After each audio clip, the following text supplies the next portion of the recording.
건강한 몸과 근육 상태. 나는 몸 건강의 점수가 가장 낮았다. 하지만 살면서 처음으로 근육 있는 몸을 만들어 10점 만점에 10점을 주었다. 인생의 수레바퀴에 나오는 10가지 모두 균형을 이루고 있을 때 우리는 행복하다고 느낀다. 그 중에서도 가장 중요한 행복의 첫 번째 조건은 건강이다. 건강은 성공의 열쇠이기 때문이다. 건강한 몸이 없으면 나머지 9가지도 도미노처럼 무너져 버리고 만다. 그렇기 때문에 나이가 40이 되고 50이 될수록 최우선순위는 건강이 된다. 건강이 중요한 또 다른 이유는 몸 근육이 빠지면 생각 근육도 빠지기 때문이다. 나 같은 사업가들은 지속적으로 좋은 결정을 내리기 위해서라도 건강한 생각, 근육과 마음 근육이 필요하다. 그래서 장기적으로 성공한 사업가들은 일주일에 3번은 운동하는 습관을 갖고 있다. 성공하는 사람들은 에너지가 굉장하다. 내면적인 면이 강하고 힘이 넘친다. 이런 면모는 체력에서 나온다는 사실을 간과하면 안 된다. 무엇보다 체력을 기르는데 3시간을 투자해야 한다. 특히 배와 가슴에 근육이 있어야 새롭게 도전할 수 있는 자신감이 생긴다. 흔히 배짱이 있는 사람에게 배심이 좋다고 말하는데 여기에도 그런 맥락이 있다. 배심이 있어야 소신 있게 밀고 나갈 수 있는 법이다. 당신도 꾸준한 관리에 힘쓰길 바란다. 갑자기 찾아온 기회에 제가 하겠습니다 라고 당당히 말할 수 있고 새로운 도전을 즐길 수 있는 사람이 되라. 흥미롭고 재미있는 삶. 재미와 흥분은 인생과 성공의 필수 요소나 마찬가지다. 무엇을 하든 당신이 신나고 재미있어 하면 주변 사람들에게도 그 긍정의 에너지가 전달된다. 일상에서 재미와 흥을 찾아라. 그러면 그게 무슨 일이든 더 재미있게 할 수 있다. 이 일은 무지 재미있겠는데? 그렇지. 우와, 오늘도 흥분되고 재밌겠다. 흥분도 어조로 내가 자주 쓰는 말이다. 켈리 델리의 가치 중 하나는 재미있게 하자이다. 우리 직원들은 어떻게 하면 자신의 일에 유머를 불어넣고 재미있게 할 수 있을지 고민이다. 설거지 하는데 우와 재밌다. 청소를 하는데도 우와 신난다. 오늘은 어떤 방법으로 재미있게 해볼까? 음악을 틀어볼까? 한번 크게 웃고 시작할까? 이렇게 말하고 나면 일에 대한 부정적 장벽이 무너지며 진짜 그 일이 재미있게 느껴지기 시작한다. 그러면 우리 직원들에게도 고스란히 그 에너지가 전해진다. 우리 회사 직원들은 같은 일을 하더라도 작년과 다르게 또 어디와 다르게 하는 방법을 찾고 적용한다. 그러면 좀 더 혁신적이고 재미있게 일할 수 있다. 업무의 자율도를 보장하여 자신의 선택에 따른 성공과 실패를 겪는 것도 중요하게 생각한다. 이는 직원들 간의 새로운 재미 요소를 만들어낸다. 일뿐만 아니라 가족들과도 재미있게 지내려고 노력한다. 특히 딸에게는 공부도 놀이처럼 할 수 있도록 내가 먼저 신나게 말을 건넨다. 엄마 이건 너무 어렵고 재미가 없어요. 그럼 혹시 이것을 재미있게 할 방법이 있을까? 네, 있어요. 이렇게 함께 재미를 찾을 수 있는 방법을 공유한다. 우와, 좋은 생각이야. 한번 도전해볼까? 누가 구구단을 재미있게 외우나 시합해보자. 피아노를 열심히 치면 되게 멋지고 재밌겠다. 그치? 그러면 딸아이도 맞아요. 무지 멋질 거예요. 라고 웃으며 대답한다. 새로운 일도 재미있게, 이미 해본 일도 재미있게 하자는 다짐을 통해서 딸아이는 다양한 것들을 즐기면서 배우고 있다. 당신도 스스로의 인생에 약간의 흥을 더해서 즐겨보라. 처음에는 사람들이 이상한 눈초리로 볼 수 있다. 하지만 일하는 것도 즐기고 배우자와의 관계도 즐기고 새롭게 배우는 것도 즐기다 보면 그 사람들에게는 뜨거운 에너지를 전달할 수 있다. 인간관계에서도 일에서도 무엇인가를 시작하기 전에 우와 진짜 재밌는데 하고 흥분된 상태로 말한 뒤 시작해보라. 생각보다 어려운 일이 아니었다고 깨닫는 것은 물론 성과를 더 빨리 달성하고 더 많이 성취하게 될 것이다. 사랑하는 사람과의 관계. 당신의 관계 점수는 몇 점인가? 당신이 생각하기에 주변 사람들, 특히 사랑하는 사람과의 관계가 4점이라면 본인이 원하는 좋은 관계를 이루는 데는 어떤 일이 필요하고 무엇이 필요한지 생각해 봐야 한다. 배우자나 자녀처럼 사랑하기 위해 내가 선택한 사람이 있고 부모나 형제처럼 내가 선택하지 않은 사람도 있다. 이런 관계에 문제가 생기면 삶의 전체적인 밸런스가 쉽게 무너진다. 그렇기 때문에 나와 관계 있는 모든 사람을 포용하고 사랑하는 마음을 꼭 가져야 한다. 이쯤에서 질문 하나를 하겠다. 퍼주면 퍼줄수록 더 늘어나는 것은 무엇일까? 맞다. 사랑이다. 관계에서 가장 중요한 핵심은 무조건적인 사랑을 실천해야 한다는 것이다. 무조건적인 사랑 해야 한다는 것이다. 사랑에는 이유가 없다. 그냥 죽도록 사랑할 뿐이다. 매일 아침에 눈을 뜨면 보이는 그 사람을 나보다 더 사랑해야 한다. 내가 선택한 관계가 최선이 되도록 그냥 뜨겁게 사랑해야 한다. 그것이 날 사랑하는 길이다. 많은 사람이 가까운 관계의 사람을 두고 옳고 그름을 가린다. 이는 잘못된 생각이다. 그 사람도 나도 서로 완벽하지 않은 존재가 부족함을 채우기 위해 함께하는 것이다. 그러니 그가 혹은 그녀가 완벽하지 않은 것은 당연하다.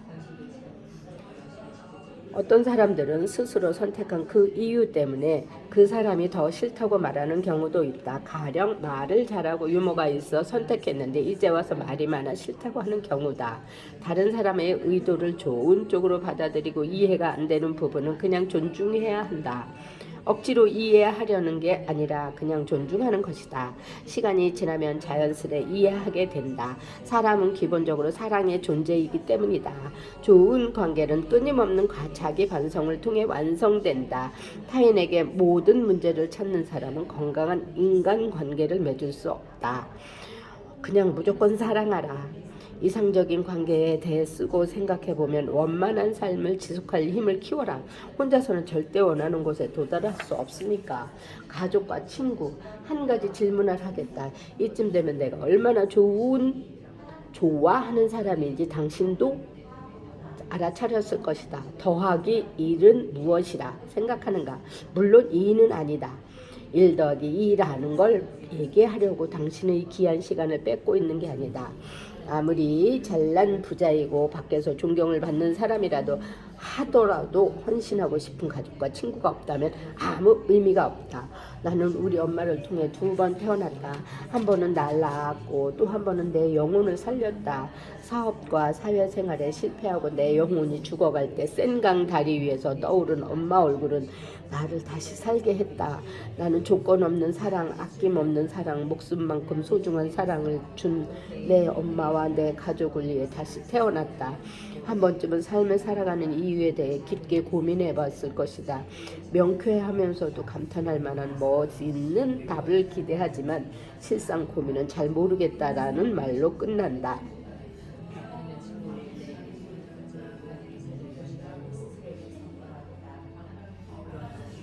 먹고 살기도 바쁜 일상에 삶의 이유까지 대답하며 산다는 게 어쩌면 사치스럽고 느껴질지도 모르겠다.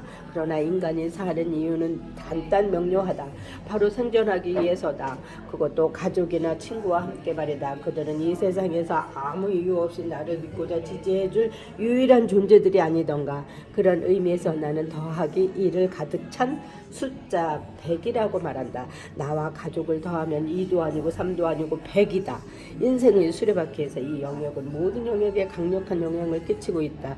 선인들이 깨달은 가와 만사성이 현재에도 유효하다는 게 이 주장을 뒷받침하고 있다. 고로 가족과 친구와의 관계를 소중하게 생각해야 한다. 당신의 가족, 친구들과 함께 100이 되라. 한 채의 모자람이 없는 100이 되라. 희생 없이는 100이라는 가득 찬 상태를 절대 만들지 못한다. 지금 당장 가족과 친구들을 위해 할 수 있는 일과 버려야 할 습관은 무엇이 있는지 직접 쓰고 실천하라. 사회적 공헌, 기부, 인생의 목표는 축적이고 쌓는 것이 아니다. 궁극적으로 공헌하고 기여하는 것이다. 시시때때로 스스로에게 질문하라. 지금 내가 기여할 수 있는 것은 무엇인가? 지금 내가 공헌해야 할 것은 무엇인가? 타인을 위해서 나는 무엇을 할 수 있는가? 1,000원은 우리에게 작은 돈이지만 의미 있는 일을 할 수 있다. 1,000원으로 구충제를 구입해서 필리핀 어린이 1명을 살릴 수 있다. 1,000원으로 지구촌에서 굶고 있는 어린이 한 끼 식사를 책임질 수도 있다. 조금 더 금액을 높이면 엄청난 기적을 일으킬 수 있다. 10만 원이면 마다가스카르에 있는 학생이 1년 내내 학교에 갈 수 있게 도울 수 있다. 단돈 5만 원으로 우리나라 어린이 가장을 도울 수 있다. 1억 원은 어떤 기적을 일으킬 수 있을까? 필리핀에 학교를 지어줄 수 있다. 당신의 재능과 부가 다른 사람의 인생을 변화시키는 힘이 될 수 있다. 당신의 이 한 시간이 누군가에게는 잊지 못할 큰 도움이 되기도 한다. 사람은 천성적으로 선하다. 그래서 누구나 공헌하고 싶어 하지만 대부분의 사람이 당장 실행하지 않는다. 성공하면 하겠다며 나중으로 미룬다. 나 또한 그랬다. 하지만 마흔이 되도록 기부할 수 있는 여건이 되지 않았고 이대로는 영영 기부할 수 없다는 걸 직감으로 알았다. 그래서 성공한 인생이 아니라 행복한 인생을 살기로 마음먹었다. 기부할 여건이 되든 안 되든 우선 수입의 일부를 떼어서 기부하기로 했다. 나와 남편은 회사를 차리자마자 기부를 시작했다. 그 일이 계기가 되어 켈리델리 파운데이션을 만들었고 지금은 수많은 사람에게 힘이 되어 주고 있다. 가족과 이웃과 지구촌을 살피며 내가 할 수 있는 일이 무엇인지 생각한 결과였다. 진정한 공헌은 지금 내가 할 수 있는 것부터 하는 것이다. 그래야 부의 기운이 샘솟는다.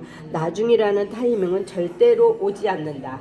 내가 준 것은 인간적인 아주 작은 마음이었는데 수십 수천 배가 되어 돌아왔다. 내 인생은 마음까지 가득 차 더 풍요로워졌다. 당신도 진정한 부를 이루기 위해 당신에게 당신의 재능과 부를 나눌 수 있을지 고민하고 실천하길 바란다. 기부는 잃는 일이 아니라 부의 길을 여는 것이다. 지속적인 성장으로 성장은 꿈이고 꿈은 행복이기에 고 성장은 행복이다. 인간은 아무리 가난하고 힘든 상황이더라도 성장하고 있을 때 희망과 행복을 느낀다. 만약 꿈이 너무 멀게 느껴진다면 성장에 집중해야 한다. 전략적인 실천을 통해 성장에 집중도 또 해야 된다.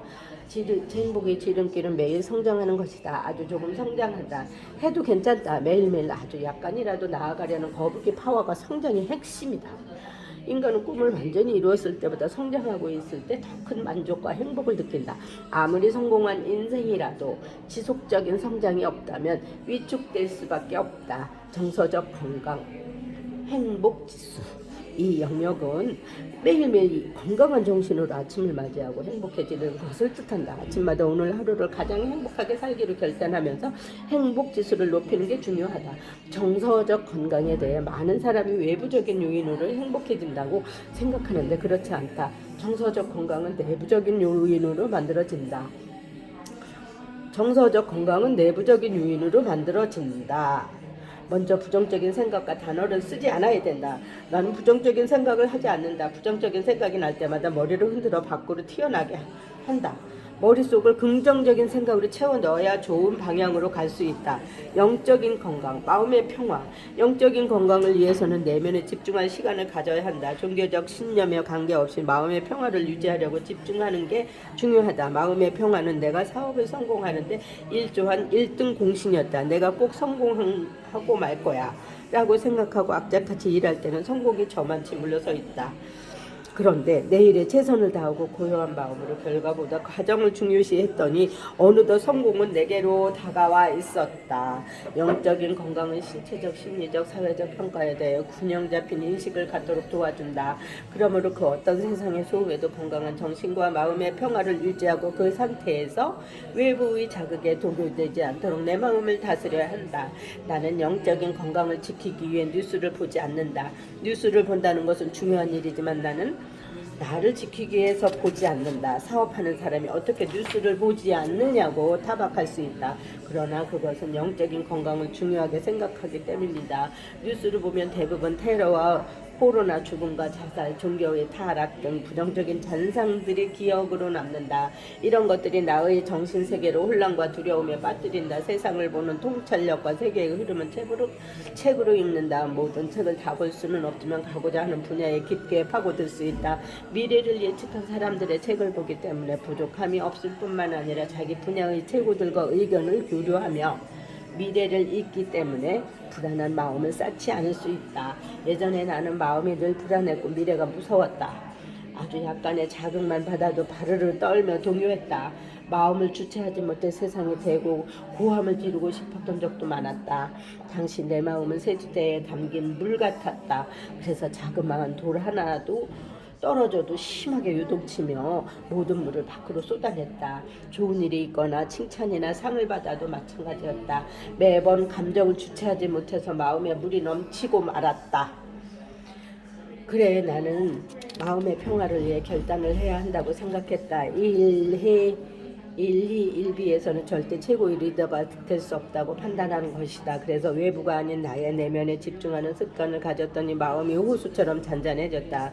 세숫대에 담긴 물에서 넓은 호수가 된 것이다. 지금 아무리 돌을 퐁당퐁당 던져도 아주 잠깐 출렁일 뿐 바로 잠잠해진다. 물론 외부에서 큰 칭찬을 받을 때도, 큰 도전을 이루어냈을 때도, 상을 받거나 좋은 일이 생겼을 때도 동요 없이 마음을 잔잔하게 유지할 수 있게 되었다.